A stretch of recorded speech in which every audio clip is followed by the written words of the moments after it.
Do'stlar, mana bu binoni ko'rib hamma tanisa kerak. Bittada qayerda turganimizda. Muhayodamiz do'stlar. Mana shu flagman supermarketda ro'parasida yo'lda bo'yida joylashgan 4 qavatli g'ishtli uylarni siz juda ham xohlab turgan ikkinchi qavatidan ikkita yonma-yon kvartira topib qo'ydik. Sotuvga zudlik bilan chiqmoqda. Bittasi 2 xonali, bittasi 3 xonali. Yana bitta plyus tomonlarni aytib o'tib ketaman. Ikkalasi ikkita podyezddan kiriladi. Bu yonma-yon. Bu yerda bitta oila yashagan, ya'ni ikkalasi ulangan. Agar siz ham katta oila bo'lsangiz yoki farzandlaringiz bilan, ya'ni kelinlaringiz bilan yashaydigan bo'lsangiz, juda ham sizga to'g'ri keladigan variant. Hozir 2 xonalisida turibmiz. Nargisiga mana shu yerdan o'tsa bo'ladi. Qarang. Bu 2 xonaliga kirish qismi, tashqaridan kirish qismi 4 qavatli g'isht uyli ikkinchi qavatda. Kirishimizda bu yerda birinchi umumiy sanuzel joylashgan, ya'ni bu birinchi uydagi stollargacha qo'yilgan, kafellar qilingan, holatlari yaxshi. Bu yer zal, ko'rishingiz mumkin, holatlari yaxshi holatda turibdi. Oyoqdagilari to'liq taxtapol.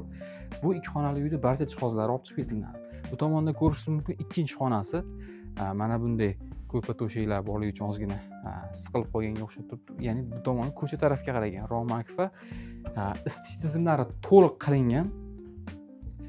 Bu yerda oshxonani o'rni garderob qilib qo'yilgan, chunki aytganimizdek, narigi uydagi oshxona qoldirilib, bu yer garderobni qilib qo'yishgan. Agar ikkita odam oladigan bo'lsa, bu yerda gaz счётчиклari qo'yib beriladi.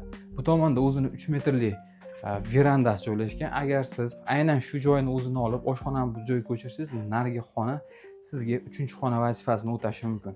Va endi ikkinchi xonaga o'tamiz, ya'ni 3 xonali kvartiraga. Bu o'sha 3 xonali uyni birinchi verandasi ko'rishingiz mumkin va zal qismi. Bu yerda mana oshxonasini ko'rishingiz mumkin.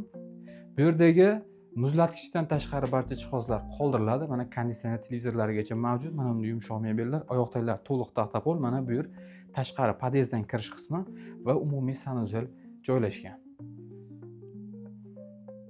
Va bu tomonda ko'rishingiz mumkin, ya'ni yotoqxona qismlari, romlar akfa, radiatorlari bor. Bu yerda esa yana bitta yotoqxona. Ko'ryapsiz, ikkita kvartira yonma-yon, xohlasangiz bunisini, xohlasangiz narigisini olishingiz mumkin. Narigisi jihozsiz holatda. Bu yerda faqat muzlatgich chiqib ketadi xolos. Bitta 2 xonali, bitta 3 xonali. Narxlariga keladigan bo'lsak, 2 xonali esa $29,500, mana bu 3 xonalisi esa jihozlar bilan birgalikda $33,000 baholanyapti. Albatta kelishadigan joyi bor. Qiziqqanlar quyidagi raqamlarga aloqaga chiqsangiz bo'ladi. Mana shunaqangi yaxshi variantlarni o'tkazib olmaslik uchun bizga obuna bo'lib qo'ying, sizlarga bundan ham yaxshilarni ulashib boramiz.